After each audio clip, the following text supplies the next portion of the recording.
बेहतरीन अंदाज में जनाब भाई मुजाहिद हुसैन साहब तिलावत कलाम इलाही कर रहे थे। अब मैं बिला ताख़ीर गुजारिश करूँगा जनाब मोहम्मद हुसैन साहब से कि वो तशरीफ़ लाएँ और बारगाह मज़लूम करबला में नज़रान अक़ीदत पेश करें। बावाज़ बुलंद नारे सलवात।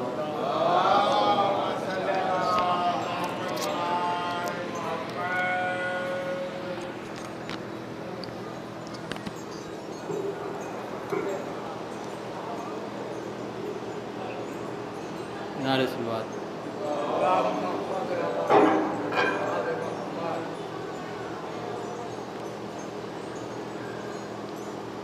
हुसैन जाता है मरने को ऐ मेरी ज़ैनब। हुसैन जाता है मरने को ऐ मेरी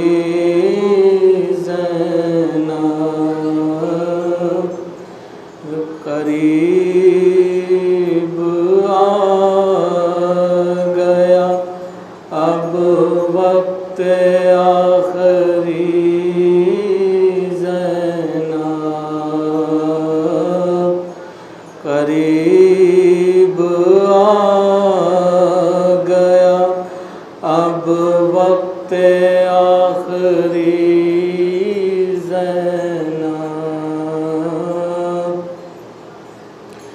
सलाम तुम पे ए बाबा की लाडली ज़ैनब। सलाम तुम पे ए बाबा की लाडली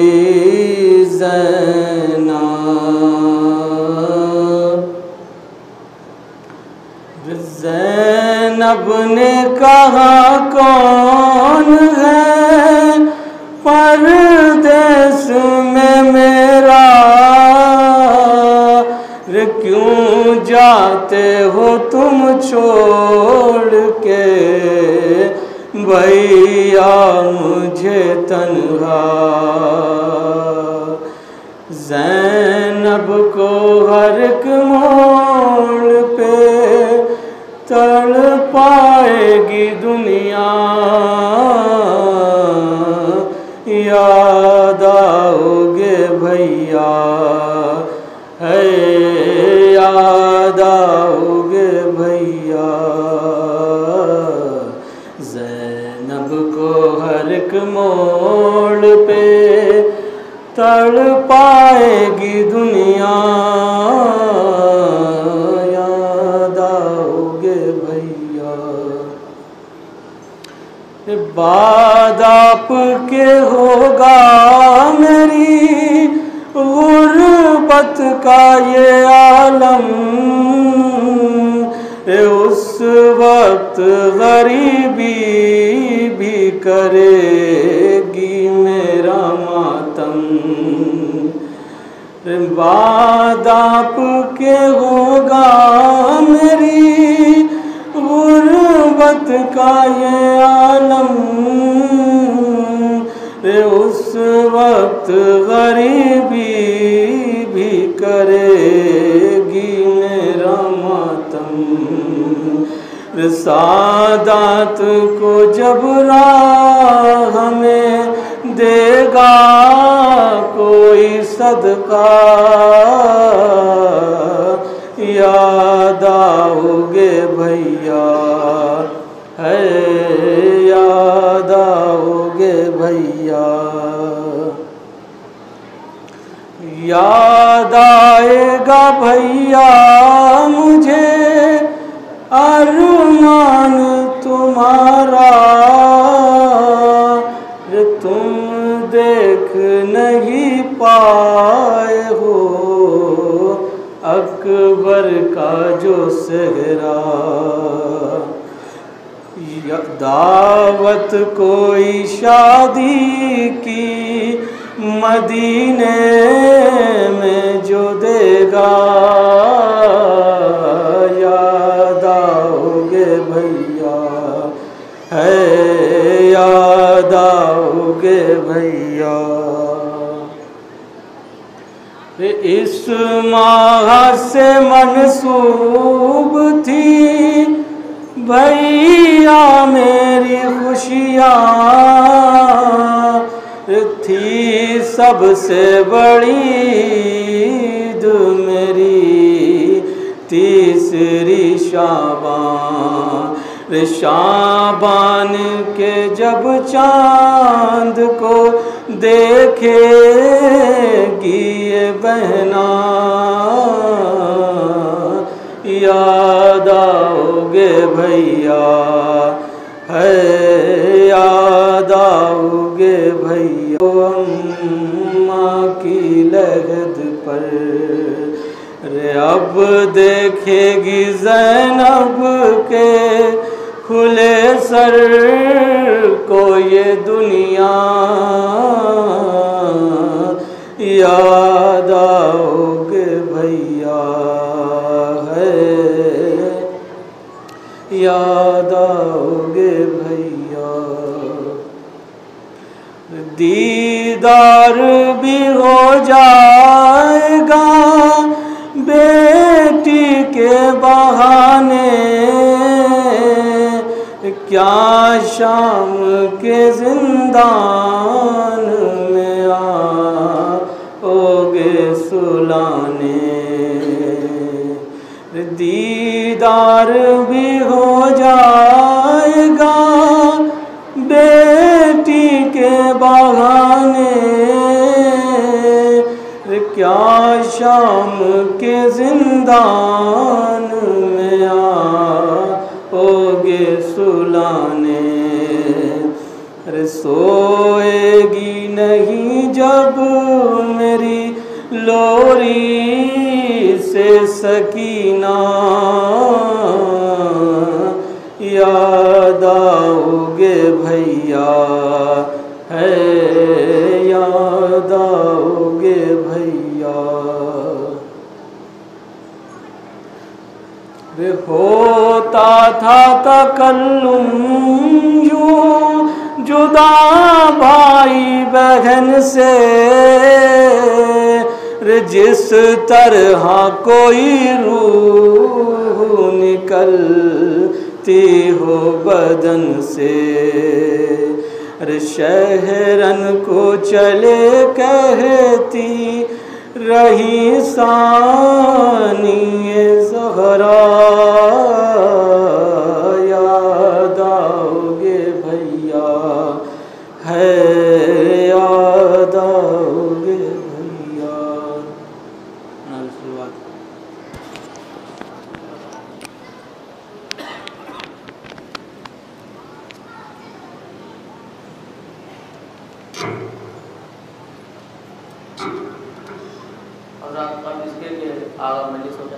चंद ऐलानात समाप्त फरमा लेंगे। 12 मुहर्रम को ठीक 2 बजे लंगर खाने में जुलूस गहवारा अली असगर होगा, जिसमें मजलिस को खिताब फरमाएंगे आली जनाब मौलाना अकील अब्बास मारूफी साहब। इसमें तमाम हज़रात की शिरकत की गुजारिश है। और कल ठीक 4 बजे किसी छोटे इमामबाड़े में मजलिस असर आशूर का इनेकाद किया गया है। उसमें भी अली जनाब मौलाना अकील अब्बास मारूफी साहब का बयान होगा और बाद मजलिस फाका शटनी का भी एहतमाम है। और 18 मुहर्रम से 20 मुहर्रम तक छोटे इमामबाड़े में ठीक 8 बजे शब में मजलिस अज़ाए हुसैनी का एहतमाम है। उसको खिताब फरमाएंगे अली जनाब मौलाना ज़मीर अब्बास जाफरी साहब। और 20 मुहर्रम से 22 मुहर्रम तक ठीक 8:30 बजे दरगाह हज़रत अब्बास में मजलिस अज़ाए हुसैनी का इनेकाद किया गया है। उसको भी ज़मीर अब्बास जाफरी साहब खिताब फरमाएंगे। और 12 मुहर्रम को शब में ठीक 8 बजे हैदरी इमामबाड़े में मजलिस अज़ाए सैयदुश्शुहदा का एहतमाम किया गया है। उसको खिताब फरमाएंगे अली जनाब मौलाना डॉक्टर अरशद वारसी साहब क़िबला, अरशद जाफरी साहब क़िबला। तमाम मुमिनीन से उसमें भी शिरकत की इल्तिमास है। शरफ़ के शहर में हर बामोदर हुसैन का है। शरफ़ के शहर में हर बामोदर हुसैन का है। ज़माने भर के घरानों में घर हुसैन का है। ज़माने घर के घरानों में घर हुसैन का है। पुराते वक्त रमा देख सुए मक्तल देख, पुराते वक्त रमा देख सुए मक्तल देख। जो सर बुलंद है अब भी वो सर हुसैन का है। जो सर बुलंद है अब भी वो सर हुसैन का है। इन्हीं अशार के साथ मैं गुजारिश करूँगा हुज्जतुल इस्लाम वल मुस्लिमीन अली जनाब मौलाना अकील अब्बास मारूफी साहब से कि वो तशरीफ़ लाएँ और आज इस सिलसिले की आखिरी मजलिस को खिताब करें बावाज़ बुलंद नारे सलवार। और जो हज़रात बाहर तशरीफ़ रखते हैं उनसे गुजारिश है कि अज़ा खाने में तशरीफ़ ले आएँ ताकि बाद में आने वाले लोगों को परेशानी ना हो।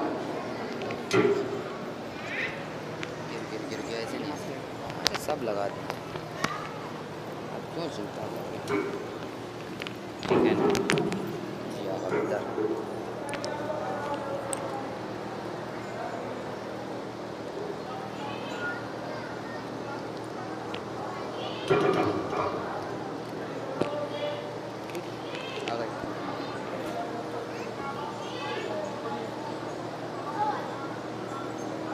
फातिहा।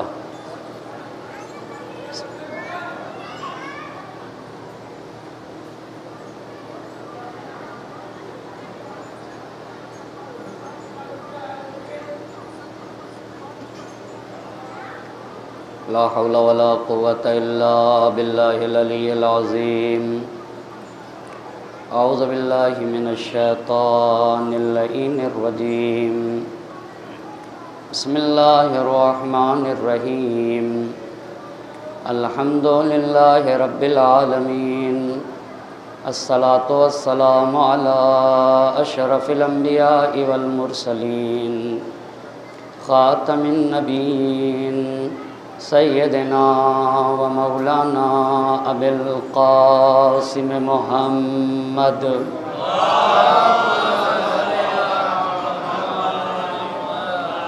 व अला अहले बैतिही तय्यबीन अत्ताहिरीन अल-मासूमीन व लअनतुल्लाहि अला अअदाइहिम अजमईन।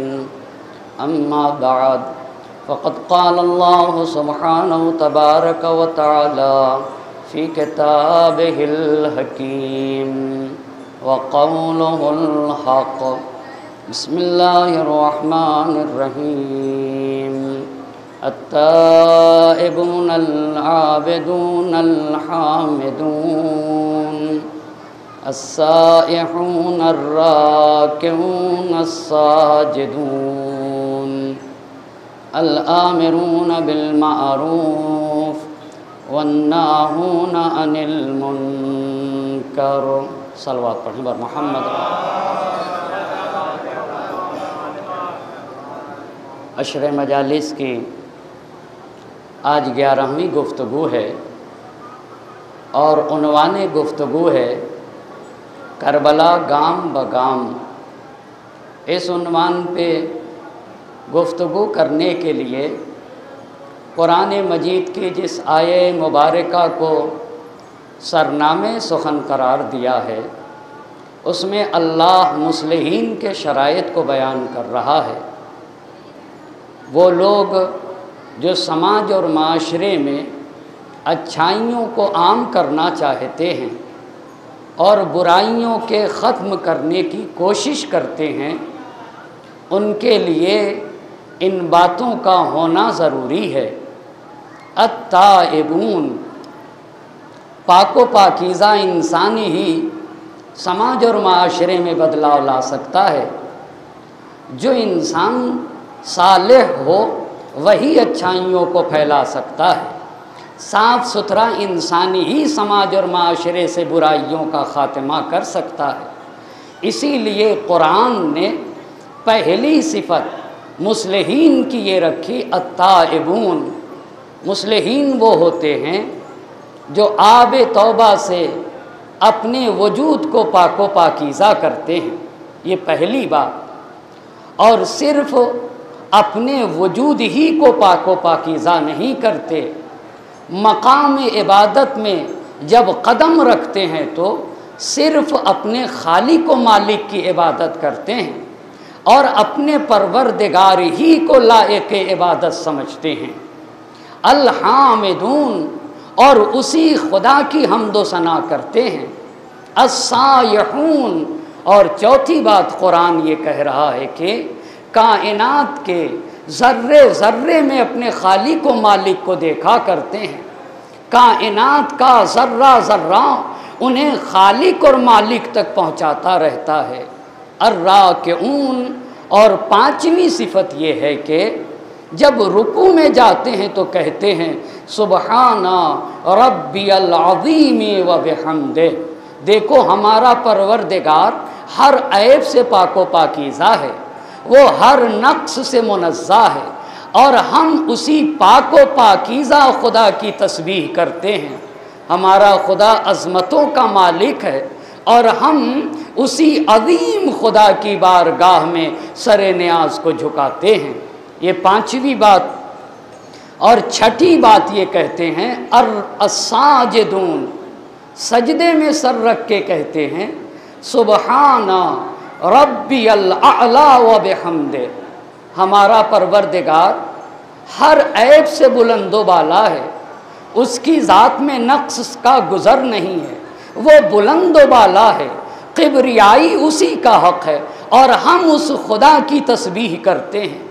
इन 6 शर्तों पे फायज़ होने के बाद ताइब बन के, आबिद बन के, हामिद बन के, सायह बन के, राके और साजिद बनने के बाद अब मैदान अमल में उतरते हैं। अल-आमिरून बिल मारूफ, अब आते हैं अच्छाइयों को फैलाने की कोशिश करते हैं।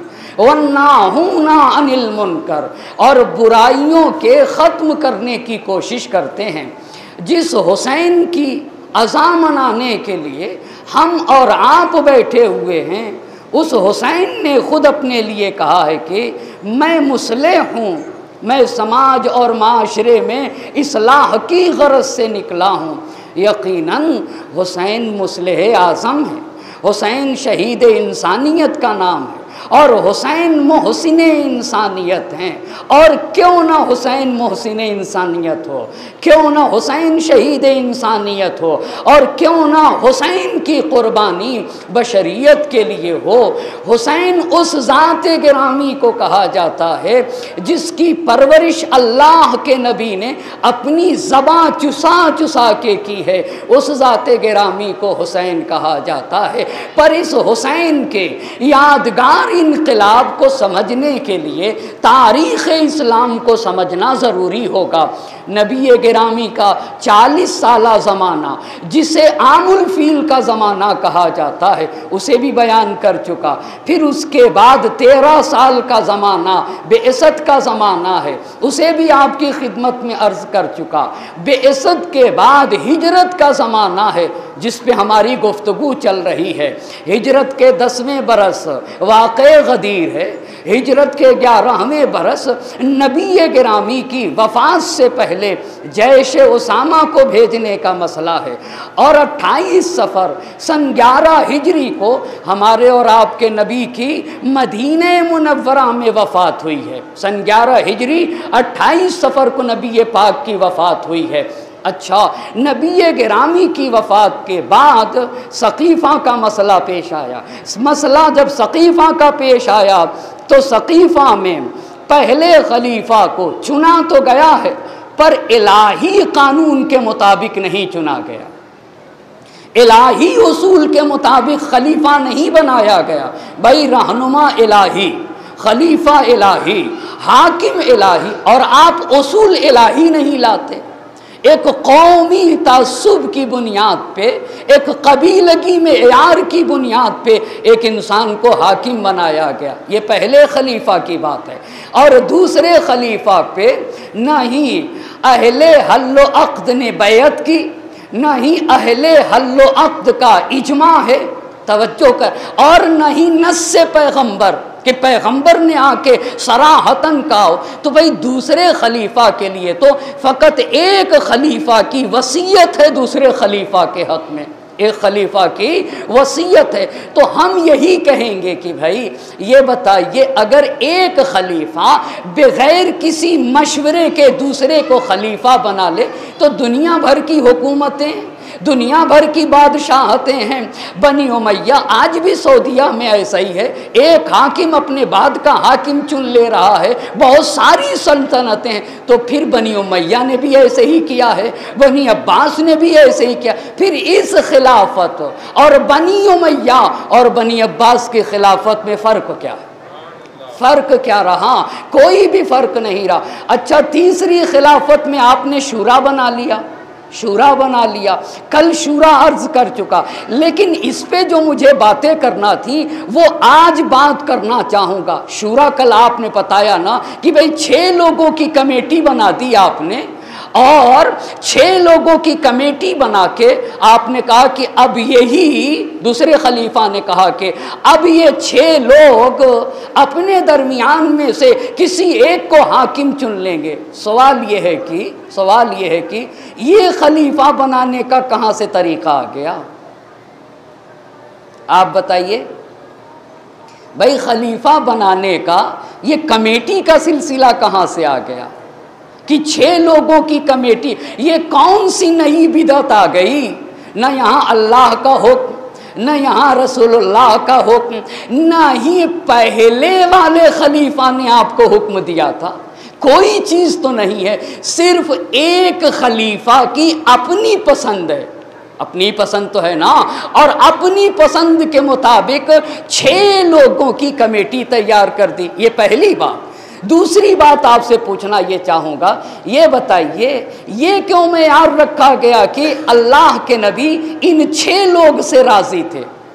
भाई यही तो मेयार रखा गया था कि अली से राज़ी गए दुनिया से जब गए, उस्मान से राज़ी दुनिया से गए, तलहा ज़ुबैर से राज़ी थे, साद इब्ने अबी वक्कास से राज़ी थे, और अब्दुर्रहमान इब्ने औफ से राज़ी थे। सवाल ये कि बड़े बड़े सहाबा थे, भाई अम्मार यासिर मौजूद थे, अब्दुल्ला इब्ने मसूद थे, आखिर इन्हीं को क्यों रखा आपने? तवज्जो करिएगा, तवज्जो करने, कल बताया था कि किसका किससे रिश्ता था, ये भी सोचने की ज़रूरत है। इसका मतलब ये निकलता है कि मसला प्री प्लानिंग था, पहले से तयशुदा मसला था कि अली को इससे निकालना है और खिलाफत तक पहुँचने नहीं देना है। मेरे मौला पे आपको पता है ये बहुत बड़ा जुल्म हुआ है तारीख़ में। आप बताइए, अली मुर्तज़ा को तलहा और ज़ुबैर के सामने ला के खड़ा कर दिया।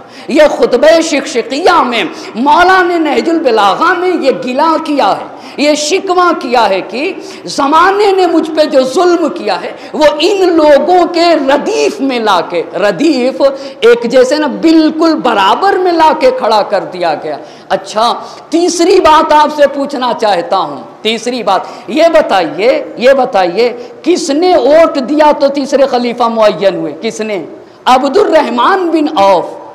भाई अब्दुर्रहमान इब्ने औफ ने कहा मैं बैयत करता हूँ। बुनियादी सवाल यह है कि भाई अब्दुर्रहमान बिन औफ होते कौन हैं?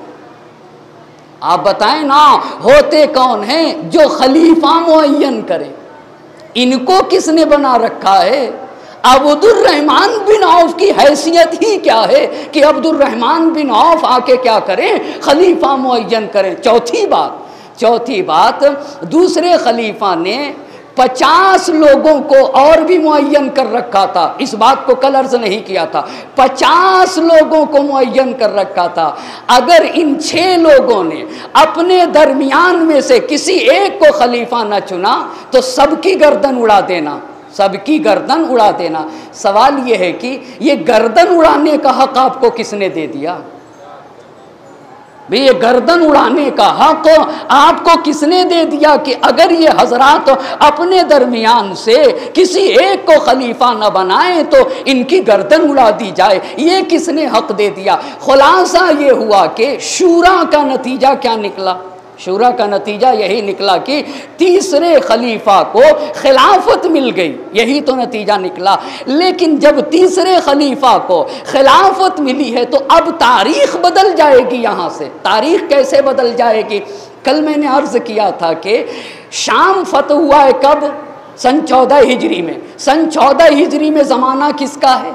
किसका ज़माना है? दूसरे खलीफा। भाई पहले खलीफा 11 से कब तक रहे हैं? 13 हिजरी तक। दूसरे खलीफा कब से कब तक रहे हैं? 13 से 23 तक।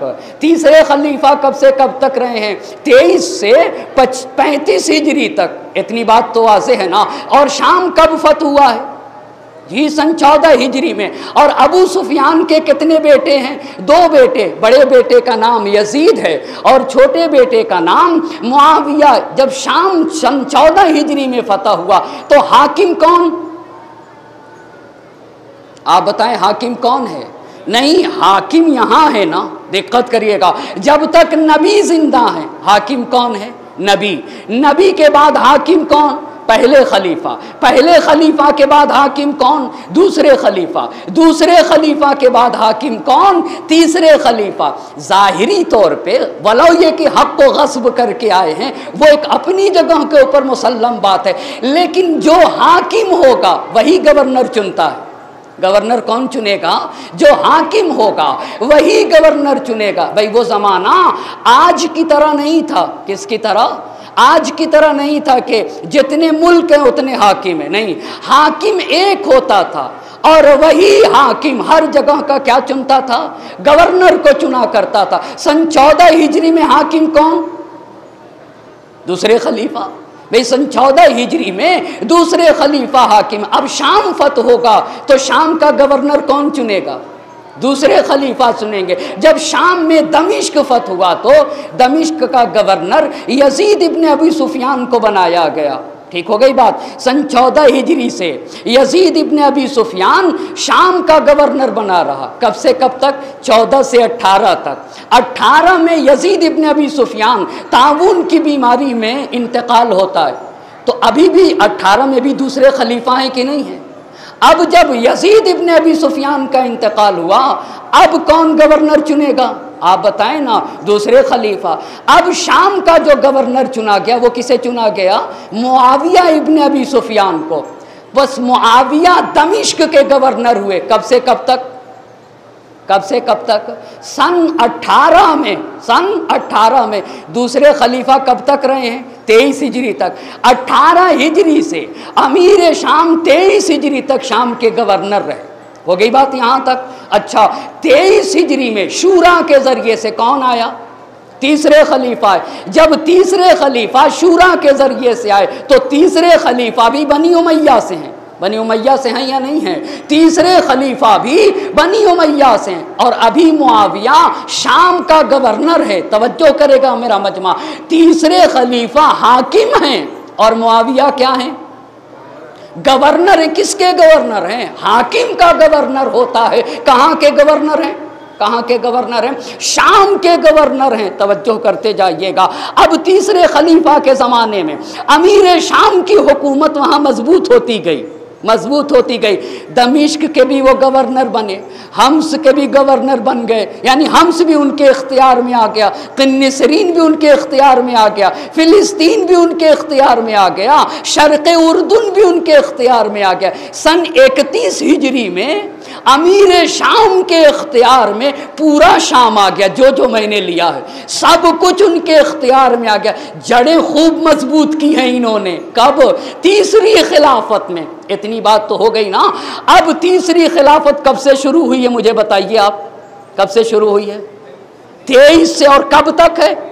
35 पे। खुदा की कसम, हुसैन के यादगार इनकलाब को समझने के लिए इसे समझना होगा। अब जब आप आए हैं, मैं तारीख पढ़ रहा हूँ, मैं तारीख पढ़ रहा हूँ, तारीखी हक़ाइक़ को आपके सामने बयान कर रहा हूँ, और यही हमारा अक़ीदा है। हम मज़हब अहले बैत का यही अक़ीदा है, उसे मैं बयान कर रहा हूँ। अब तवज्जो करने की ज़रूरत है। वो क्या हुआ?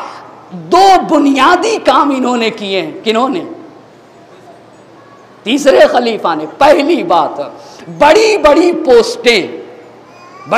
पोस्टें बनी उमैया को दे दी। किसको दे दी? बनी उमैया को। अब मैं बताता हूं कौन कौन सी पोस्टें बनी उमैया को दी आपने अपनी हुकूमत में। बहुत तवज्जो करिएगा, इंशाअल्लाह आज बहुत सारी बातों को हम सीखना चाहेंगे।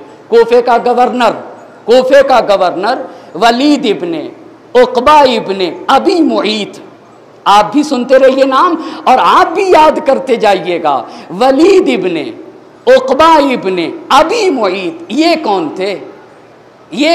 थे जिनको कूफे का गवर्नर बनाया गया 23 हिजरी के बाद? ये कौन थे?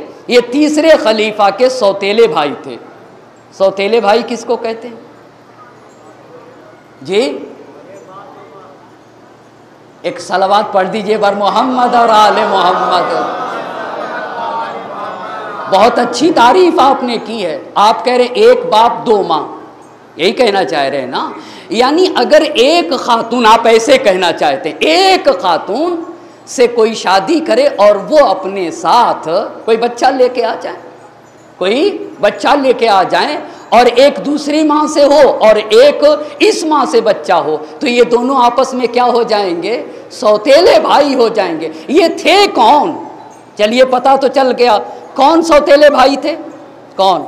नाम तो आप बताइए ना। वलीद इब्ने उक़बा इब्ने अबी मुईत सौतेले भाई थे। सिर्फ सौतेले भाई नहीं थे। अब रुकिएगा, कुरान तू बता, वलीद के बारे में तू बता जिसे गवर्नर बनाया गया कुरान कूफे का। अब तू बता। तो कुरान में एक आयत है, अगर फासिक खबर लेकर आ जाए ना तो बगैर तहकीक किए उसकी बात को ना मानना।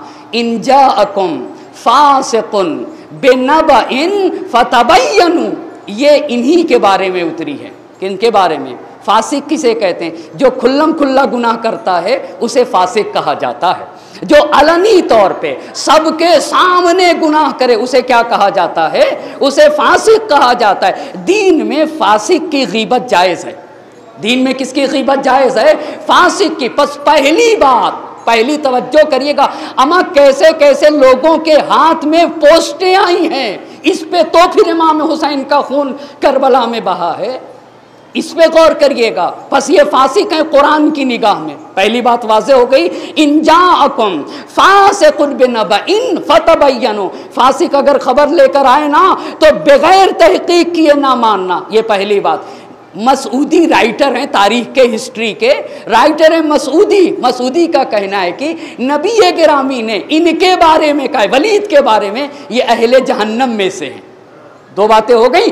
तीसरी बात, ज़िनाकारी और शराब खारी में ये मारूफ थे। ज़िना भी करते थे और शराब भी पीते थे। अच्छा, ये 3 बातें। अब चौथी बात मुझसे सुनिए ना। चौथी बात, ये गवर्नर थे कूफे के गवर्नर थे। गवर्नर होते अमा एक हाकिम, आपको पता है जब उम्मत इमाम मासूम की पैरवी न करेगी तो ऐसा ही होगा, मेरे इमाम ने एक जुमला कहूँ, सैयद शुहदा ने एक बात कही। सैयद शुहदा ने वो अलल इस्लाम अस्सलाम इज़ क़द बुलियतिल उम्मत बिराइन मिस्ल यज़ीद, जिस दिन इस्लाम का हाकिम यजीद जैसा बदकिरदार इंसान बन जाए उस दिन इस्लाम का फातिहा पढ़ दिया जाएगा। इस्लाम का फातिहा, यजीद जैसा बदकिरदार, इस जैसे पे तवज्जो करिएगा। यजीद जैसा बद किरदार, यजीद जैसा बद किरदार।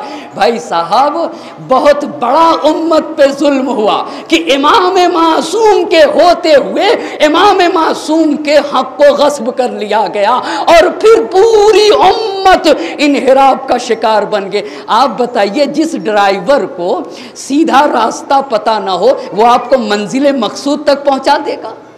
वो आपको मंजिल मकसूद तक पहुंचा देगा? हरगिज नहीं। अच्छा, अमा गवर्नर थे, शराब पिया, और शराब तारीख है ना, शराब पीने के बाद नमाज सुबह पढ़ाने यही आए जो हमारा हर बच्चा जानता है, लेकिन वो ये थे, नमाज सुबह जब पढ़ाने आए तो 2 रकात की जगह 4 रकात पढ़ाई। अच्छा, ये इतना नहीं कि आपको पता है ये दीन की तौहीन है, ये अल्लाह की तौहीन है, ये रसूल है। तुम रसूल के नाम पे कह रहे थे हम रिश्तेदार हैं, रसूल के नाम पे हुकूमत ली और रसूल ही की तौहीन, रसूल के नाम पे हुकूमत, दीन की तौहीन, रसूल के नाम पे हुकूमत और मजहब की तौहीन। इतनी बात नहीं की कि शराब पी के 2 रकात की जगह 4 रकात नमाज। अब जब रुकू में गए तो रुकू में क्या पढ़ा जाता है आप बताइए? सुबहाना रब्बियल अज़ीम व बिहम्दे। इस जिक्र के बजाय इन्होंने रुकू में पढ़ा इशरिब वस्क़िनी, इशरिब वस्क़िनी, शराब पियो और मुझे भी पिलाओ। आप तवज्जो करेंगे, मैं बड़े मतानत के साथ, बड़े एतमाद के साथ आपके दरमियान इन बातों को, अमा जिक्र रुकू छोड़ दिया। उम्मत का अगर हाकिम ऐसा हो जाएगा, उम्मत कहाँ जाएगी? लोग कहाँ जाएंगे? इन्हिराफ किस दर्जा? अब आपको समझ में आएगा क्यों हुसैन उठे थे, क्यों ये यादगार इनकलाब है, क्यों ज़हरा के लाल ने इनकलाब ईजाद किया। खुदा के कसम कितनी प्यारी बात जोशमलियाबादी ने कही है, आसमान जिंदगी पे कहकशा है करबला, फर्क़े इस्तिबदाद पे गुर्ज़े गिरा है करबला, जालिम की पेशानी पे मुस्तहकम गुर्ज को करबला कहा जाता है।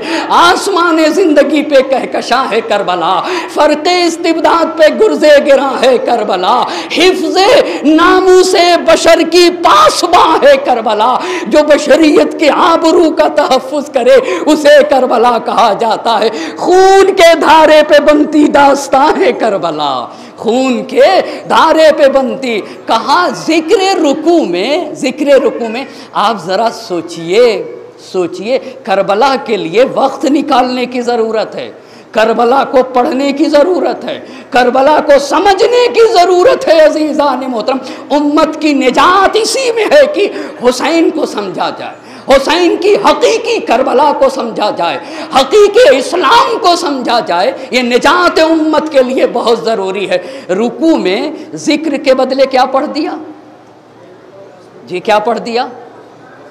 क्या? इशरिब वस्क़िनी, पियो और पिलाओ। ये कहाँ का वाक़या है?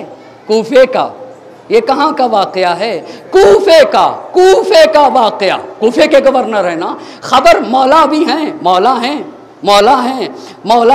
तलहा हैं, ज़ुबैर हैं, दीगर हस्तियां हैं, सब के सब हैं। अब मदीने में खबर पहुंची कि कूफे के गवर्नर ने शराब पी के नमाज पढ़ा दिया। आपको पता है दीन कहता है ऐसे लोगों को कोड़े लगाए जाएं। कोड़े कौन लगाएगा? आप बताइए कौन लगाएगा? जो हाकिम इस्लामी होगा उसे कोड़े लगाना चाहिए या नहीं लगाना चाहिए? मौला ने तीसरे खलीफा पे एतराज़ किया, भाई कूफे का गवर्नर शराब पी के नमाज पढ़ा रहा है। तलहा ज़ुबैर ने एतराज़ किया और दीगर उम्मत वालों ने एतराज़ किया। हाँ, एतराज़ सुना तो गया, पर वलीद की जगह सईद बिन आस को गवर्नर बना दिया गया। अच्छा, वलीद को हटाया तो, पर उसकी जगह किसे गवर्नर बना दिया? सईद बिन आस को। ये भी बनी उमैया से, ये भी किससे थे? ये भी बनी उमैया से, सईद बिन आस को। अच्छा, जब सईद बिन आस को गवर्नर बनाया तो सईद बिन आस ने कूफे की हुकूमत से खूब फ़ायदा उठाया और फ़ायदा उठाते हुए कूफे का नाम बदलते हुए कहा कूफा बुस्तान कुरैश है, कुरैश का बाग। बुस्तान कुरैश का मतलब क्या हुआ? कुरैश का बाग। तो मालिक अश्तर ने कहा, डांट के कहा, ये तुम क्या काम कर रहे हो? मालिक है समाज और माशरे में कुछ लोग होने चाहिए, कुछ लोग होने चाहिए। जब समाज और माशरे में इन्हिराफ हो तो कोई उस इन्हिराफ को रोक सके। तो अली मुर्तज़ा ने किया या नहीं किया कुछ? जी हाँ, यही तो इमाम बरहक होता है ना, जो हक बात कहता है, ये नहीं देखता है कुर्सी मिलेगी या नहीं मिलेगी। क्या अली मुर्तज़ा को हुकूमत की ज़रूरत थी? अमा अपने ग़ुलाम से मेरे मौला ने कहा था बताओ ये जो जूता मैं टाँक रहा हूँ इस जूते की कीमत क्या है? तो उसने कहा आका कोई भी कीमत नहीं है। तो कहा मैं इस जूते के बराबर भी हुकूमत को दोस्त नहीं रखता। अल्लाह अल्लाह, इस जूते के बराबर भी हुकूमत को। फिर अली आपको हुकूमत क्यों चाहिए? अब तवज्जो करिएगा, जब जूते के बराबर हुकूमत की अहमियत नहीं फिर अली को हुकूमत क्यों चाहिए? ताकि मजलूम को उसका हक दिला सकूं। अल्लाह अल्लाह, आपने देखा ना, ताकि मजलूम को उसका हक दिला सकूं और बातिल को कुचला जा सके। एक सलावत पढ़े बर मोहम्मद और आले मोहम्मद। कहा मुझे हुकूमत इसलिए चाहिए। तो क्या मेरे मौला का क्या रिएक्शन था? मौला ने कहा इसके ऊपर हद जारी होना चाहिए। किसके ऊपर? किसके ऊपर हद जारी होना चाहिए? वलीद के ऊपर, इसे ताज़ियाने मारे जाना चाहिए। लेकिन जब तीसरे खलीफा ने यह बात नहीं सुनी तो इमाम ने कहा अल्लाह अल्लाह, क्या शान है मेरे इमाम के। कहा मैं अली मुर्तज़ा इसे ताज़ियाने लगाऊंगा। आपको पता है जब अगर इस्लाम के कानून पे अमल हो जाए ना बुराइयां ख़त्म हो जाएंगे। ऐसे ही थोड़ी इस्लाम ने कहा है चोरी की जाए तो चोर के हाथ काट दिए जाएं। आप 4 के हाथ काट के देख लीजिए, चोरियों का खात्मा हो जाएगा, चोरियां बुराइयां मिट जाएंगे। कहा मैं तो खुदा का दीन है ना, खुदा का दीन है। हाँ लोग कहेंगे कि अली सख्ती करते हैं, मगर मैं इस पे हद जारी करके रहूंगा और इसे ताज़ियाना लगा के रहूंगा। क्यों अली? क्यों अली? कहा इसलिए कि हुक्म खुदा से इन्हिराफ नहीं किया जा सकता है। एक सलावत पढ़े बर मोहम्मद और आले मोहम्मद।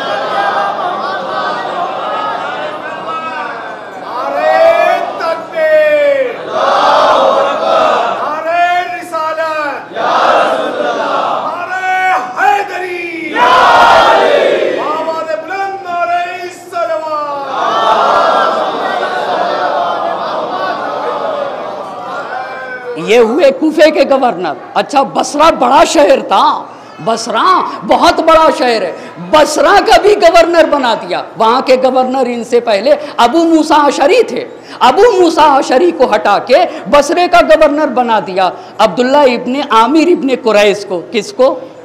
अब्दुल्ला इब्ने आमिर इब्ने कुरैश को। ये कौन है? ये इनके मामूजाद भाई हैं। और 25 साल का था कैसा? निहायत अय्याश इंसान था। अय्याश तो आप समझते हैं ना, निहायत शरारती, बड़ा आराम तलब और लोगों पे जुल्म सितम। लोगों ने एतराज़ किया मगर सुना न गया। बस कूफे का गवर्नर देखा आपने, बसरे का गवर्नर देखा, तीसरा गवर्नर मिस्र का गवर्नर आपको पता है किसे बनाया है? अब्दुल्ला इब्ने अबी सरह को। किसे बना दिया है मिस्र का गवर्नर? अब्दुल्ला इब्ने अबी सरह को। ये इनका रिजाई भाई था। कौन था? रिजाई भाई किसे कहते? अगर एक माँ है और उसका कोई बच्चा है और दूसरी माँ उसका भी एक बच्चा है, एक बच्चा किसी दूसरी माँ का दूध पी ले तो उसके भाई बहन इसके भी क्या हो जाएंगे? भाई बहन हो जाएंगे। इसे कहते हैं रिजाई भाई। आपको पता है ये अब्दुल्ला इब्ने अबी सरह जिसे मिस्र का गवर्नर बनाया गया था, ये कैसा था भाई साहब? ये कैसा था? इसने बहुत ज्यादा पैगंबर को सताया, जगह जगह पैगंबर का मस्खरा करता था।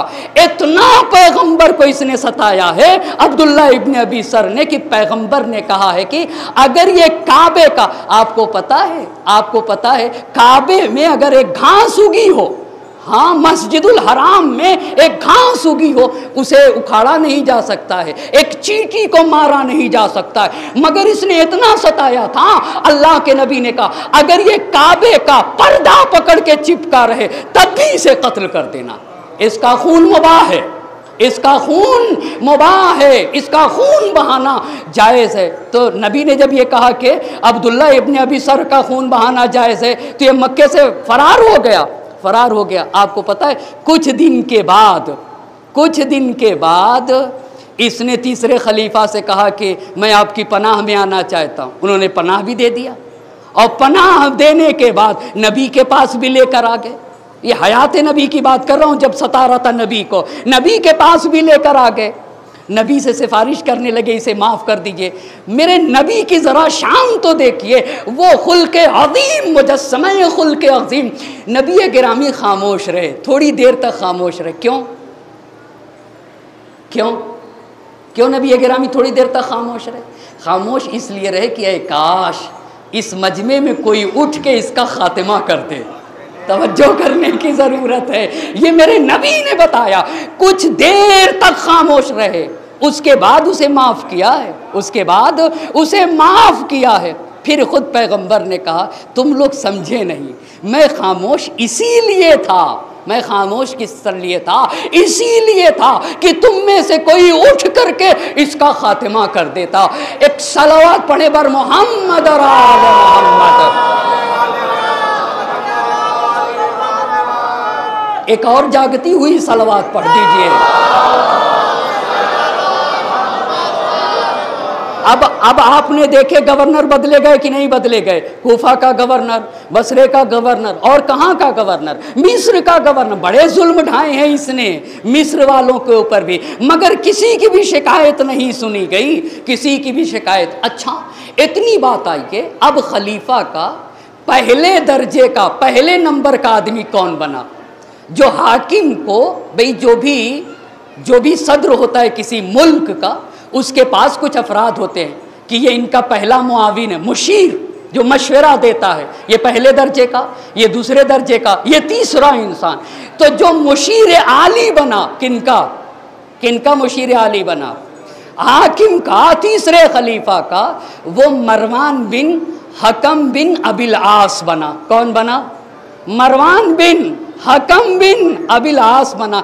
एक बात फिर कहूँ, इन मजलिसों को ज़रूर सुनिएगा, एक मर्तबा, दो मर्तबा, इतना सुनिए कि तारीख़ बिल्कुल आपके जहनों में। आपको पता है तारीख़ वो आईना है, तारीख़ आईना है, वो आईना है जिसमें हकीकत को बड़े साफ तरीके से देखा जा सकता है। तारीख़ वो आईना है ना जिसमें हक को, हकीकत को बड़े साफ तरीके से देखा। मुझे कुछ कहने की ज़रूरत नहीं अपनी तरफ से, सिर्फ आप तारीख़ पढ़ दीजिए और बस, कुछ कहने की ज़रूरत नहीं। जो किताबों में लिखा है, हमारी किताबें नहीं हैं, सब किताबों में लिखा है, वो आप पढ़ दीजिए। अच्छा, तो आप यही सोच रहे होंगे कि आप मरवान के बारे में भी बताइए, हकम बिन अबिल आस के बारे में भी बताइए, ये कौन था? आपको पता है इन दोनों को पैगंबर पाक ने मक्के से जिला वतन करके ताइफ भेजा है। किसको? मरवान को भी। और मरवान के बाप का नाम क्या था? हकम बिन अबिल आस। हकम कौन था? तीसरे खलीफा का हकम कौन था? हकम बिन अबिल आस, तीसरे खलीफे का चचा। तीसरे खलीफा के क्या थे? वो चचा। तो मरवान कौन हो जाएंगे? चचाजाद भाई हो जाएंगे। भाई चचा के बेटे ये हो गए, बस हकम बिन अबिल आस हुए चचा, और मरवान कौन हो गए जी? मरवान कौन हो गए? चचा के बेटे। अच्छा, मरवान बने क्या? मौलाना नहजुल बलागा में कहा है इंशाअल्लाह अल्लाह ने तौफीक दी तो नहजुल बलागा भी पढ़ा जाएगा, खुतबे शिक्षकिया भी पढ़ा जाएगा। मेरे मौला ने कैसे कैसे बयान किया। मौला ने तीसरे खलीफा से कहा है देखो तुम्हारी मिसाल उस ऊँट की जैसी है। इस बात को नकल करने से पहले इतनी बात आपको कहूँ, मरवान को पहला अपना बाजू बनाया था, असिस्टेंट बनाया था पहले दर्जे का, लेकिन इतना ज़्यादा मरवान का रसूख था तीसरी खिलाफत में कि लोग कहते थे कि तीसरे खलीफा तो सिर्फ नाम के हैं, हकीकी खलीफा यही मरवान है। आपने देखा होगा कुछ लोग इतना आगे बढ़ जाते हैं कि असल ढक जाता है। समझ रहे नहीं समझ रहे हैं? इनकी इजाज़त के बगैर कुछ होता ही नहीं था। किसकी इजाज़त के बगैर? अच्छा, मरवान को इन्होंने अपना दामाद भी बना लिया था। मरवान को इन्होंने क्या बना रखा था? अपना दामाद भी बना रखा था। अब मेरे मौला की इसी बात के ऊपर मेरे मौला ने तीसरे खलीफा को समझाया, देखो न तुम मरवान से राजी होगे न मरवान तुमसे राजी होगा, मगर ये कि मरवान तुम्हारे दीन को भी मुनहरिफ करेगा, तुम्हारी अक्ल को भी मुनहरिफ करेगा। ये मेरे मौला ने तीसरे खलीफा को समझाते रहे और काम मरवान से तवज्जो करो, वो दीन को भी मुनहरिफ करेगा और तुम्हारी अक्ल को भी मुनहरिफ करेगा। फिर मेरे मौला ने तीसरे खलीफा से कहा कि तुम्हारी मिसाल उस ऊंट जैसी है जिसको जिधर चाहे इंसान लेके चला जाए। बहुत तवज्जो करिएगा, जिधर चाहे इंसान जिधर चाहे उसे लेके चला जाए। तो क्यों दोनों को मक्के से निकाला था नबी ने? इन दोनों को तरीद रसूल कहा जाता है। क्या कहा जाता है? तरीद तो से तरीद रसूल, जिसे रसूल भगा दे, अल्लाह अल्लाह, अमा जिसे रसूल भगा दे उसे तरीद कहा जाता है। किसको किसको? मरवान एक कौल के मुताबिक, इस बात कर दूं ताकि इंसाफ से हटने ना पाऊं, एक कौल के मुताबिक हकम के साथ साथ किसको भेजा गया था? ताइफ, मरवान को भी। क्यों? अब आप ये मुझसे पूछिए क्यों आखिर, है ना। अब मैं हकम बिन अबिल आस के बारे में बताना चाहूंगा। किसके बारे में? हकम बिन अबिल आस के बारे में बताना चाहूंगा। आपको पता है, पहली बात तो यह है कि ये जो आप सुनते रहते कि नबी के ऊपर मक्के में ओझड़ी फेंकी जाती थी, वो कौन फेंकता था? हकम। कौन फेंकता था? हकम। हकम कौन है? तीसरे खलीफा के चचा। ये जो गोस्फंद की ओझड़ी नबी गिरामी के ऊपर फेंकी जाती थी, ये कोई और नहीं था, हकम था। दूसरी बात, जो दारुन नदवा में शबे हिजरत तलवारें लिए हुए जमा थे और नबी को कत्ल करना चाहते थे, कोई और नहीं था। उनमें से 15 लोग थे, उन 15 लोगों में से एक कौन था? जी, हकम। अच्छा, हकम ईमान इस्लाम कब ले आए? ये जाहिरी तौर पे फतेह मक्का के बाद इस्लाम ले आया। कौन? हकम। फतेह मक्का कब है? सन 8 हिजरी में। फतेह मक्का कब है? सन 8 हिजरी में। फतेह मक्का के बाद इस्लाम ले आए। इस्लाम लाने के बाद मक्के से मदीने में शिफ्ट हो गए। कहाँ शिफ्ट हो गए? मक्के से मदीने में शिफ्ट हो गए। अब जब मदीने में शिफ्ट हो गए तब भी अपनी हरकतों से बाज नहीं आ रहे हैं। किससे बाज नहीं आ रहे हैं? अपनी हरकतों से बाज। वो क्या करते थे? जब रसूल चलते थे, आप खुदा की कसम अंदाज़ा, अमा जो मुजस्समे खुल्क़ अज़ीम हो वो किसी को भगा देगा? आप मुझे बताएं ना, नबी किसी को भगा दे? हाय रे अल्लाह अल्लाह, नबी किसी को भगा दे। मुजस्समे खुल्क़ अज़ीम, जो पैकरे रहमत नबी है, जो पैकरे उल्फत नबी है, वमा यंतिक़ु अनिल हवा इल्ला वह्युन यूहा, जो बोलता ही नहीं है मगर वही बोलता है जो वही बोला करती है ना। मेरा नबी तो वही के मुताबिक कलाम करता है, अपनी तरफ से कोई कलाम नहीं करता। तो मेरे नबी जब मदीने में चलते थे तो ये उनके पीछे पीछे चलता था और नबी की एक्टिंग करता था। भाई जो नबी का ना हो हम उसको सराहेंगे? आप मुझे बताइए ना, आप इंसाफ से सोचिए ना, कोई जज्बात की जरूरत नहीं। आप बिल्कुल इंसाफ से, जरा सा ठंडे दिलो दिमाग से इंसान सोचे, जो नबी की, अच्छा नबी के अपने हाथ से, आंख से नबी की एक्टिंग, इस्तेहजा, मस्खरा, मजाक। एक दिन अल्लाह के नबी ने इसको मस्खरा करते हुए देखा तो नबी पाक ने कहा, जैसी एक्टिंग कर रहे हो वैसे ही हो जाओ। और वैसे ही हो गया। भाई साहब, इनकी जिसकी ज़मीन और आसमान पे हुकूमत हो उसे नबी कहा जाता है, उसे नबी। हमारे मासूम ने, इमाम रज़ा ने कालीन पे बने हुए शेर को इशारा कर दिया तो जिंदा शेर में बदल गया है। जिंदा शेर, इसी को तो विलायत कहते हैं। इसी को विलायत कहते हैं। ज़मीन और आसमान, पूरी बशरियत पे जिसका इक़्तिदार हो उसी को तो नबी कहा जाता है। और हम यही कहते हैं जैसा नबी वैसा उसका जानशीन होना चाहिए, वैसा रहबर होना चाहिए, हमारा यही कहना। आप ये बताइए, आप दुनिया में देखते हैं ना, जो वाइस प्रिंसिपल होता है कोशिश की जाती है उस जैसा हो। हम यही कहना चाहते हैं जैसा नबी वैसा उसका जानशीन होना चाहिए। नबी मासूम, जानशीन मासूम। नबी से लग़ज़िश नहीं होती, जानशीन से भी लग़ज़िश नहीं होगी। नबी इल्म लदुन्नी का मालिक होता है, वो खुदा के यहाँ से सीख के आता है। हमारा रहनुमा भी खुदा के यहाँ से सीख के आएगा। अच्छा, कहा हो जाओ, वैसे ही हो गया। कहा हो जाओ, वैसे ही हो गया। अक्ल चली गई थी, अक्ल चली गई थी। सिर्फ अक्ल ही नहीं कि बदन में थरथराहट, राशा, देखा होगा ना, बदन कांपने लगता है, हाथ पैर हिलने लगते हैं, राशा हो गया इतना। अच्छा, सिर्फ यही नहीं था, यही नहीं था। नबी का जो राज था वो जाके मुशरिकीन को बताता था, नबी का राज फाश करता था। इतने ही नहीं, नबी के घर की दीवार के पीछे सुराख से नबी के घर में देखता था। यानी सुराख, पैगंबर के सुराख, घर के सुराख से, दीवार में बने हुए सुराख से नबी के घर में। आप इससे बड़ी तौहीन हो सकती है? इससे बड़ी तौहीन। और नबी ने देखा तो नबी ये पाक ने कहा कि कोई है जो मुझे इसके शर से निजात दे दे, कोई है जो मुझे इसके शर से निजात दे दे। ये करता रहा, ये करता रहा, कोई है जो इसके शर से निजात दे दे। सुनिएगा, फिर नबी पाक ने कहा कि अब हक नहीं है कि ये मदीने में रहे, हक नहीं है कि ये मदीने में रहे, इसको यहाँ से जिला वतन किया जाए। तो नबी गिरामी ने उसको तबईद किया। इसको तबईद अरबी ज़बान में तबईद कहते, हमारी ज़बान में जिला वतन कहते। उसे निकाला और कहा हक नहीं है कि ये मदीने में रहे। अच्छा, तो ये कब तक ताइफ? मेरा यही कहना है, मेरा यही कहना है, सोचना चाहिए। अम्मा, जिसे नबी भगा दे, आप होते कौन है उसे बुलाने वाले? आप मुझे बताइए ना, आप होते कौन है उसे बुलाने वाले? पहले खलीफा का ज़माना आया, कितने बरस, 11 से 13 हिजरी ना।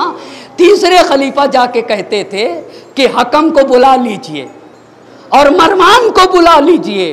तो पहले खलीफा ने भी यहाँ पे इंसाफ से काम लिया। यहाँ पे क्या लिया? इंसाफ से काम लिया।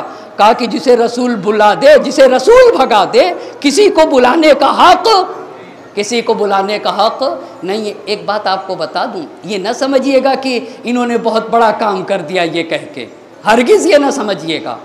क्यों? क्यों मौलाना?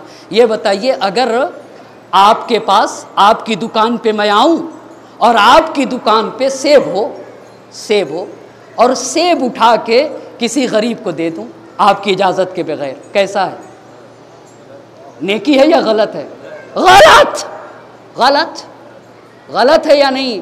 जी गलत है। तो भाई साहब, अली का हक था खिलाफत।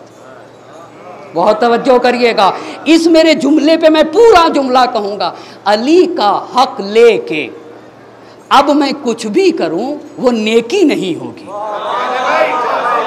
तवज्जो करेगा मेरा मजमा, तवज्जो करेगा, तवज्जो करने की ज़रूरत है, तवज्जो करने की ज़रूरत है।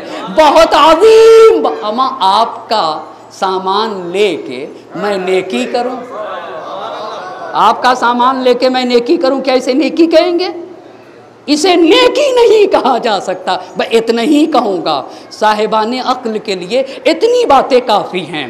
तो पहले खलीफा ने कहा कि अम्मा, जिसे रसूल भगा दें, किसी को हक नहीं उसे बुलाने का। ये दूसरे खलीफा के ज़माने में गए, कहा बुला लीजिए, उन्होंने भी यही कहा, उन्होंने भी।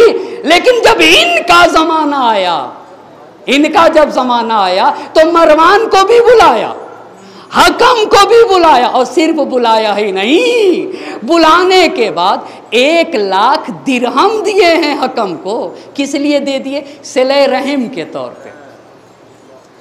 किस लिए दिए गए भाई साहब? सिले रहम के तौर पे। अच्छा, इतनी बात नहीं, मरमान की बड़ी तकरीम की गई। अपने पास, अच्छा यही नहीं, हकम को तो अपने पास बड़ी जगह दी। इतना ही नहीं किया, कीमती लिबास पहनाया, कीमती लिबास पहनाया, 1 लाख दिरहम दिया और मरवान को अपना मुशाविरे अव्वल बना लिया।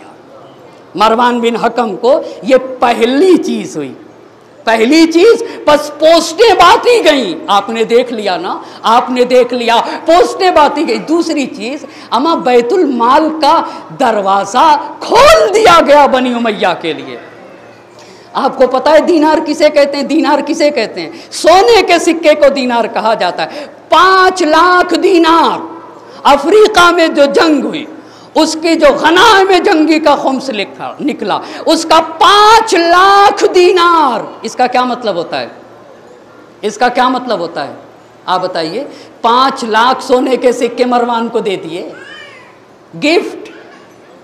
1 लाख दिरहम, दिरहम किसे कहते हैं मौलाना ये भी बता दीजिए ना। चांदी के सिक्के को दिरहम कहा जाता है। और जैद बिन अरकम के पास बैतुल माल की चाबी थी। बैतुल माल यानी इस्लामी हुकूमत का जो खजाना होता है उसको बैतुल माल कहा जाता है। अब आपको बात समझ में आ गई ना? यानी इस्लामी हुकूमत का माल और सरमाया जहां के ऊपर रखा जाए उसे क्या कहा जाता है? बैतुल माल। आप होते कौन हैं दूसरों का हक किसी और को देने के लिए?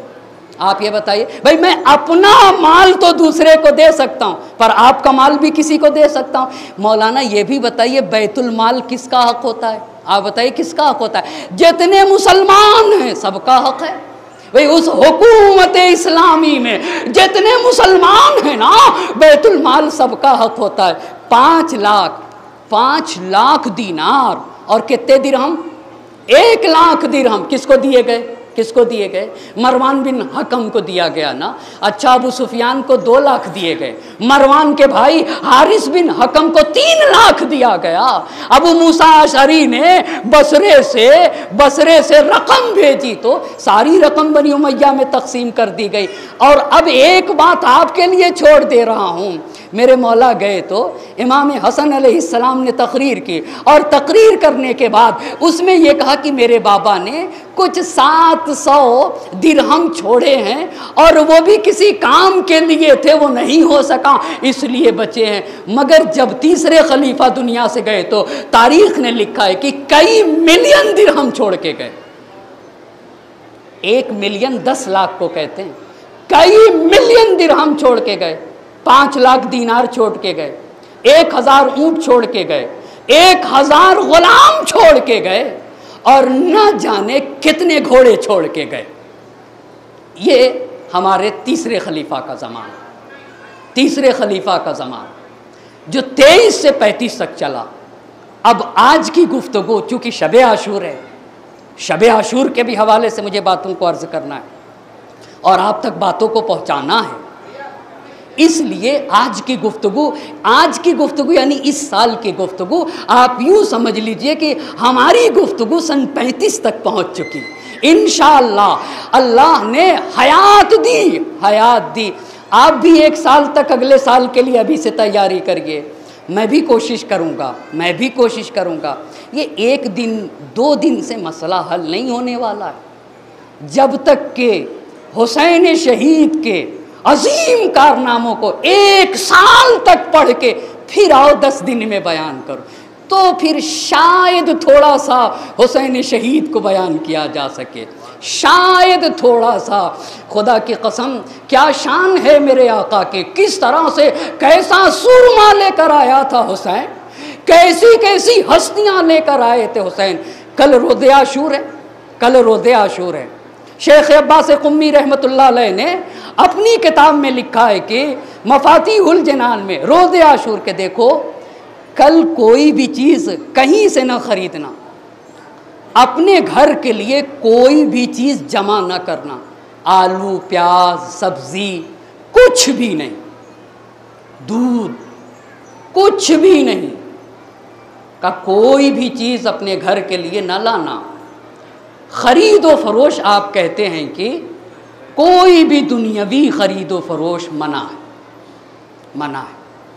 1000 मरतबा हुसैन के कातिलों पे लानत पढ़ना, अल्लाहुम्मा लन क़तलतल हुसैन 1000 मरतबा, 1000 मरतबा कुल हुवल्लाहु अहद की तिलावत फरमाना।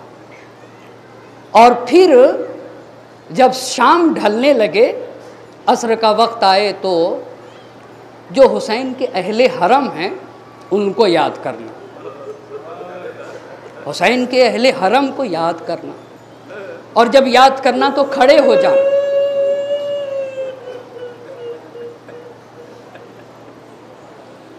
याद करना तो खड़े हो जाना, और खड़े होकर करबला का रुख करके उन्हें सलाम करना, नबी को सलाम करना, सारे इमामों को सलाम करना, और हुसैन के अहले हरम को सलाम करना, और नबी और आले नबी को तस्लियत अर्ज करना, नबी और आले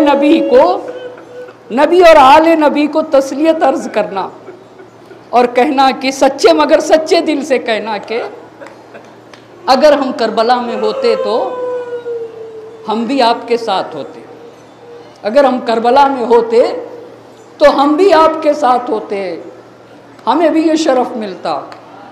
ज़ियारत आशूरा पढ़ लेना।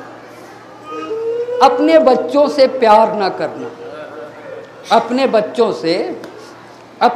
से प्यार ना करना, गरीबां चाक कर देना, आस्तीनों को उलट देना। और देखो, रोज़े न रखना, मगर रोज़े की नीयत न रखना, मगर न खाना खाना न पानी पीना, न खाना खाना न पानी पीना। इसीलिए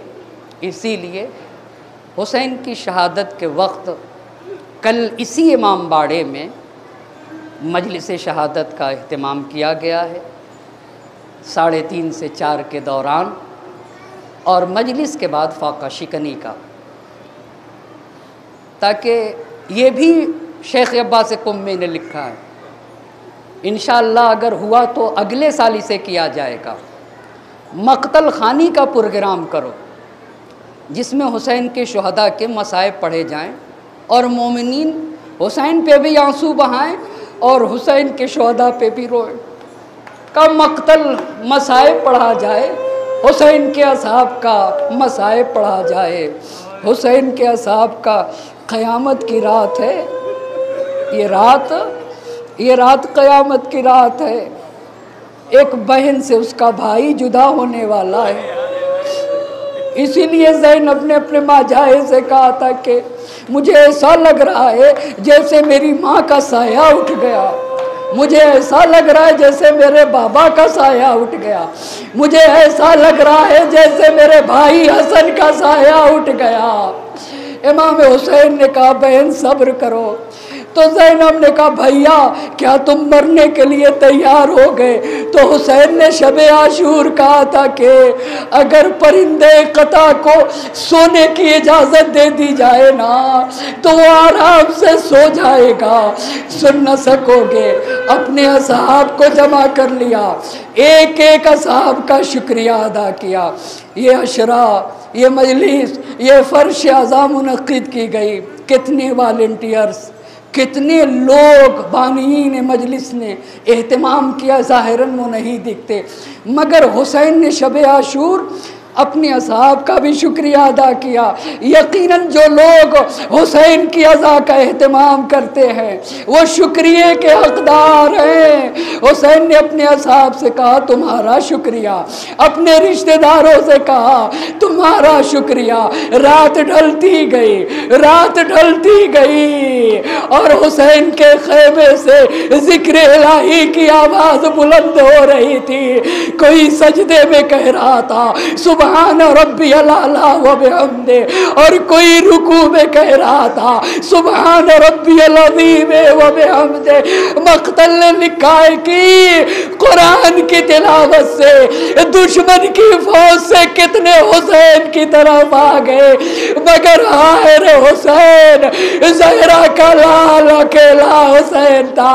वो कह रहा था मुझे नमाज से प्यार है, वो कह रहा था मुझे दुआ से प्यार है, वो कह रहा था मुझे इस्तिग़फ़ार से प्यार है।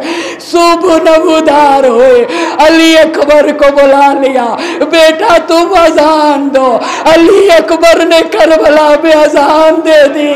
अजरकुम अल्लाह। सुबह आशूर नमूदार हो गए। हुसैन ने खुदा की बारगाह में दुआ कर दिया। जोहर का वक्त आया, नमाज़े जोहर अदा कर दी। अजरकुम अल्लाह, अजरकुम अल्लाह। अल्लाह किसी गम में न रुलाए सिवाए गमे मजलूम करबला के। हुसैन को रबाब से बड़ी मोहब्बत थी, सकीना को बहुत चाहते थे। हुसैन कहते थे मैं अपनी रबाब के लिए सारा सरमाया दे दूंगा। मुझे वो घर पसंद है जिसमें मेरी सकीना रहती है, मुझे वो घर पसंद है जिसमें मेरी रबाब रहती है। बीबियां अपने अपने शोहदा को समझा रहे थे, ज़ैनब अब्न मोहम्मद को समझा रहे थे, फरवा कासिम को समझा रही थी। हर एक शहीद हुसैन पे जान दे रहा था। अब कोई न बचा करबला में, तन्हा ज़हरा का लाल बचा है। मगर सब तो शहीद हो गए, नन्ना मुजाहिद बचा हुआ है। सुन न सकोगे। अरे रबाब ने असगर की तरबियत की है, रबाब ने सकीना को पाला है। एक मर्तबा अकेला हुसैन, गरीब हुसैन, तन्हा हुसैन अशकिया के दरमियान सदाए इस्तिग़ासा बुलंद कर रहा था। ये बताओ मैंने तुम्हारा क्या बिगाड़ा है? क्या मैंने दीन मोहम्मदी में कोई तब्दीली की है? क्या हलाल मोहम्मदी को हराम किया? क्या हराम मोहम्मदी को हलाल किया? अरे कोई है जो हुसैन की मदद को आए। एक मर्तबा खैमे में कोहराम मच गया, हुसैन लौटे। ए बहन ज़ैनब, अरे असगर को मुझे दे दो। सुन न सकोगे, सुन न सकोगे। हुसैन ने असगर को रबाब से नहीं मांगा, रबाब से नहीं मांगा। अरे रबाब असगर की माँ है, रबाब बर्दाश्त न कर सकेगी। ए मेरी बहन, असगर को मुझे दे दो। असगर को ले लिया, चले नहरे फरात के किनारे, बच्चे को हाथों पे उठा लिया। अरे सुन न सकोगे, सुन न सकोगे। मख्तल के अल्फाज है। हुसैन के हाथ पे नन्ना मुजाहिद था और हुसैन के हाथ में जर्रा बराबर भी लर्जा न था, जर्रा बराबर में लर्जा न था। मख्तल के अल्फाज है। अली असगर के गले की सफेदी जाहिर हो रहे थे और हुसैन कह रहे थे इल्लम तरहमूनी, इल्लम तरहमूनी फरहमू हाज़ा तिब्ल सगीर।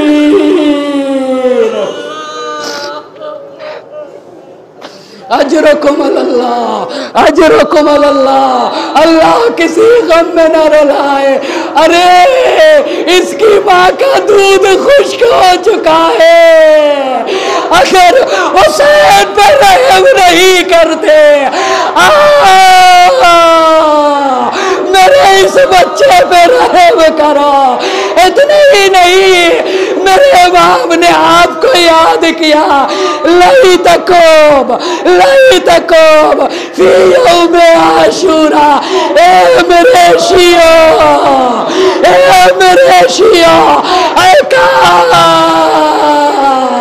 आशूर के दिन होते देखते तुम मैं कैसे अपने बच्चे के लिए पानी मांग रहा था। एक मर्तबा तीर चला, फन कलब सभी हो अला यदहिमा, बच्चा बाप के हाथों मुनकलिब हो गया। अरे हुसैन खैमे की तरफ बढ़े, मगर अब हुसैन के कदम नहीं बढ़ते। अल्लाह क़यामत आ गए, रबाब को क्या मुंह दिखाऊंगा। एक मरतबा दरे खैमा के कहा, रबाब असगर को ले जाओ। अरे रबाब से पहले सकीना आ गई। हाँ सकीना क्यों ना आ जाए। अजरुकुम अल्लाह, अजरुकुम अल्लाह, अजरुकुम अल्लाह। अमर रबाब एक माँ है ना, रबाब एक माँ है। शायद माँ जब आ रही थी, रबाब एक माँ है ना, शायद जब माँ आ रही थी तो माँ के कदम लड़खड़ा रहे थे, माँ के पैर लड़खड़ा रहे थे। इसीलिए माँ से पहले सकीना आ गई। ए बाबा, अरे असगर को पानी पिला लाए, मैं प्यासी रह गई। हुसैन ने अबा का दामन हटा दिया, क़यामत हो गई। रबाब ने मरसिया पढ़ दिया। ए मेरे लाल, क्या तुझ जैसे बच्चे भी नहर किए जाते। एक जुमला कहूँगा, एक जुमला कहूँगा। अली असगर बाबुल हवाइज है। मैं अपनी माँ से एक जुमला कहूँगा, अपनी उन बहनों से एक जुमला कहूँगा। ए मेरी बहनों, ए मेरी माँ, जिनकी गोदियाँ आबाद हैं, कल तुम्हारी गोदी आबाद रहेगी। तुम्हारा बच्चा सालिम रहेगा, मगर रबाब का असगर दुनिया से चला गया। इसीलिए रबाब बरसिया पढ़ दिया। मिस्लु का यूनार, ए मेरे असगर, क्या तुझे जैसे बच्चे भी नहर किए जाते हैं। हुसैन ने असगर को दफन कर दिया। ए मेरे आका, असगर को क्यों दफन कर दिया। हुसैन जानते थे बाद शहादत लाशों को घोड़े की टापों से पामाल किया जाएगा। हुसैन ने लाश अली अकबर दफन कर दिया, ताकि मेरा बच्चा घोड़ों की टापों से पामाल न किया जाए, ताकि मेरे बच्चे का सर जिस्म से जुदा न किया जाए। मगर आए रे क़यामत, जालिम नज़े चुबो रहा था और असगर का सर तर से जुदा कर दिया गया। फिजा में क़ुरान मचा, वासगरा वाह मुसीबता, वाह सैना, वाह सैनबा।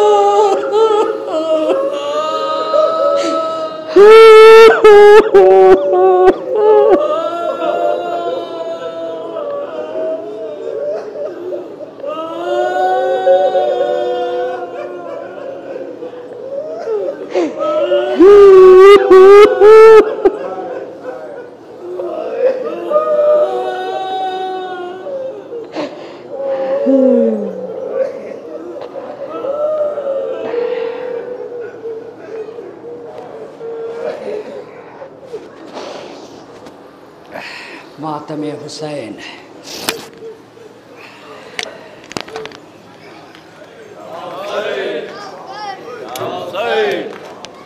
या हुसैन, या हुसैन, या हुसैन, या हुसैन, या हुसैन, या हुसैन। या हुसैन या हुसैन या हुसैन या हुसैन या हुसैन या हुसैन।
याद मुझे क़ासिम अकबर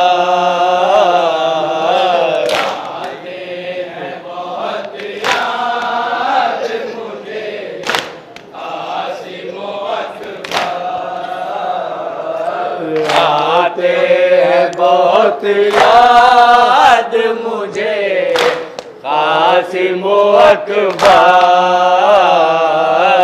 आते हैं बहुत याद मुझे क़ासिम अकबर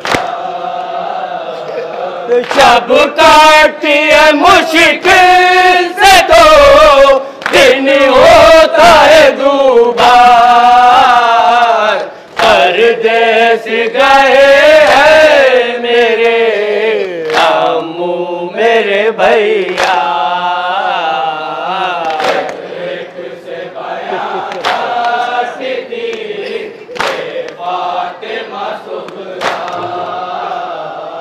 किसे बताऊं कि मेरी जापा बनी है किसे बताऊं कि मेरी जापा बनी है किसे बताऊं कि मेरी जापा बनी है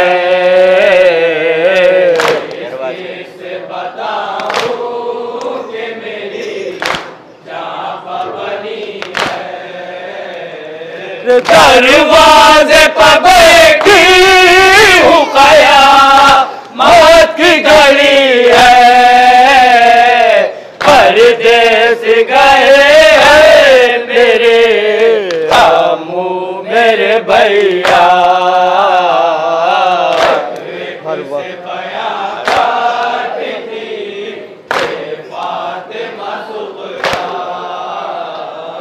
हर वक्त सकीना का तस्वुर है नजर में हर वक्त सकीना का तस्वुर है नजर में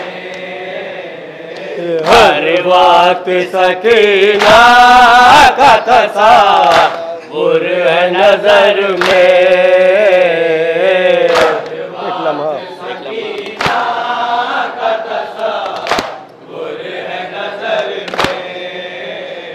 एक लम्हा भी अब दिल मेरा लगता नहीं घर में परदेस गए हैं मेरे अम्मू मेरे भैया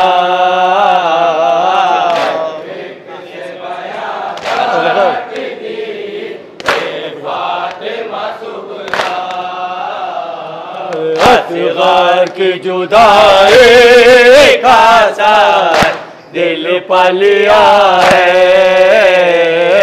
असग़र की जुदाई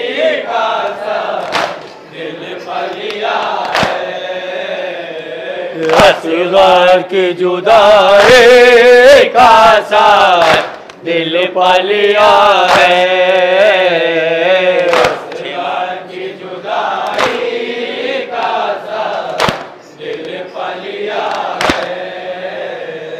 6 माह से देखा नहीं दिल डूब रहा है, हर देश गए हैं मेरे अम्मू मेरे भैया।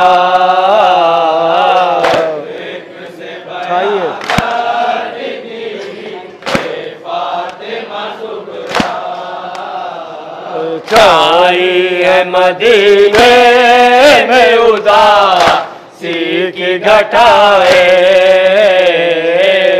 छाई है मदीने में उदासी की घटाए,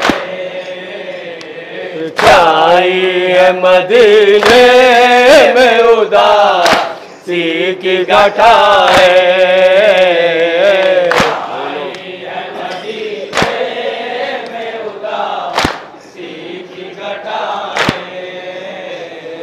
वो लोग नहीं जो मुझे देते थे दुआएं, परदेस गए हैं मेरे अम्मू मेरे भैया।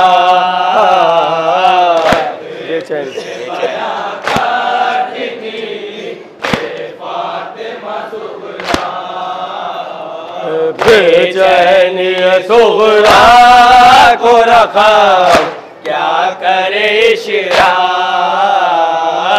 बेचैनी सुगरा को रखा क्या करे इशरा, बेचैनी सुगरा को रखा क्या करे इशरा।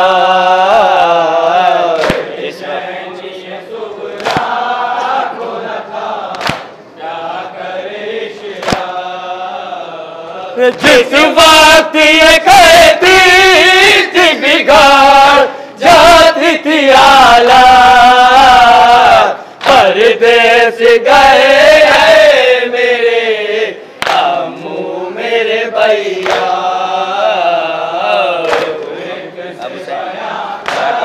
जिंदान में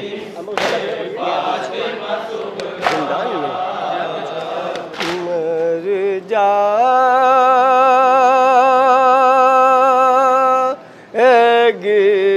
सकीना,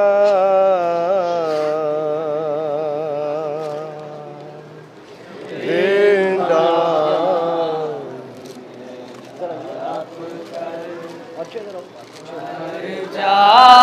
जाएगी सकीना, जिंदा लोग आपसे मर जाएगी सकीना। क्यों बाप से बिछड़ कर रह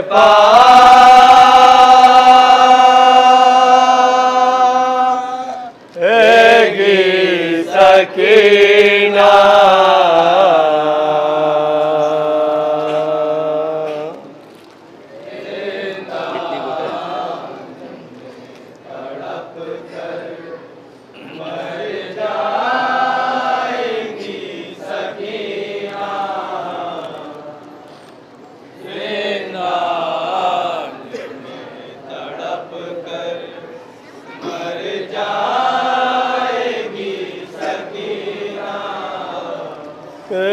इतने घुटन है बाबा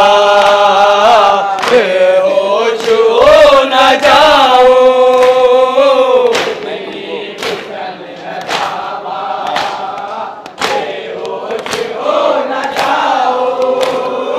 मैं तुमको रोते रोते खामोश हो न जाऊं,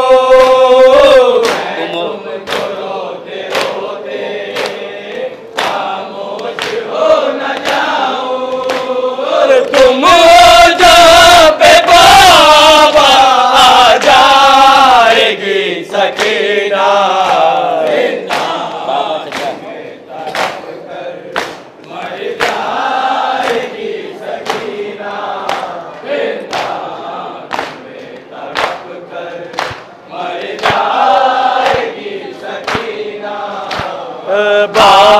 चचा बरादर सब कातिल हो चुके हैं।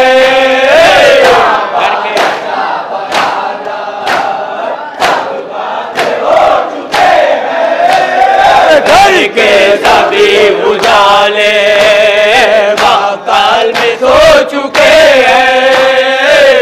अब अपने उजाले बाकाल में सो चुके हैं। अब अपने दिल को कैसे बहलाएगी सकीना अपनी मदद मर जाएगी सकीना मर जाएगी सकीना। अपनी मदद को बाबा बोलो किसे बुलाओ। कितने मदद को बाबा बोलो किसे बुलाओ। कितने तमाचे खाओ कितने मैं दूर खाओ। कितने तमाचे खाओ कितने मैं दूर खाओ। अब साथियों न बाबा सह पाएगी सकीना जी भर के मर जाएगी सकीना। मर जाएगी सकीना। जी भर के तुमको बाबा रोए नहीं सकीना। तुमको बाबा रोए नहीं सकीना। तुमसे बिछड़ के बाबा सोए नहीं सकीना। आ जाओ के बाबा सोए नहीं सकीना। आ जाओ तुम जो बाबा सो जाएगी सकीना।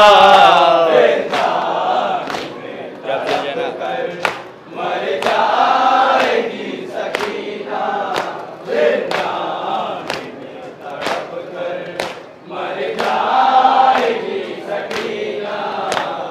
जब दुलजना तुमको माकाल में छोड़ आया।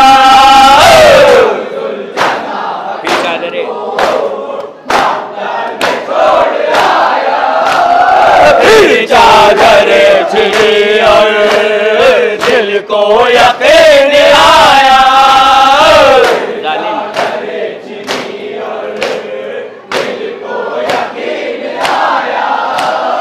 जालिम के ताज़िया ने अब खाएगी सकीना।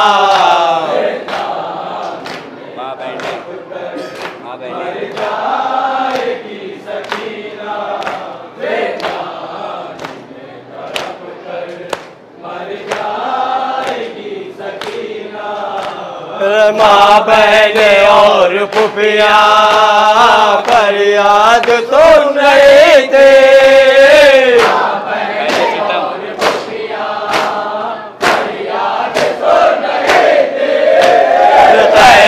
सिता में उसकी सुदाद सुन रहे थे। सबको यकीन था सबको यकीन सुदाद सुन रहे थे। सबको यकीन करो कर सो जाएगी सकीना। इसको खबर थी उसकी। मर जाएगी सकीना। मर जाएगी सकीना। किसको खबर थी उसकी ये शाम आखिरी है। बाबा खबर थी उसकी ये शाम आखिरी है। बाबा के नाम उसका पैगाम आखिरी है।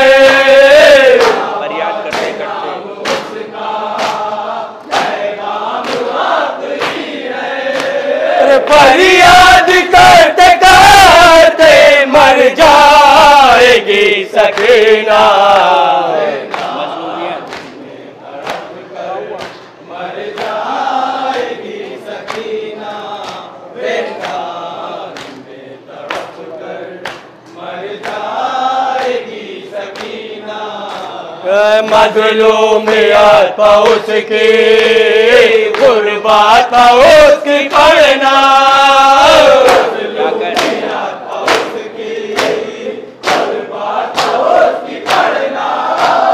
जाकर ये नौजो गुर्बत उसकी पढ़ना।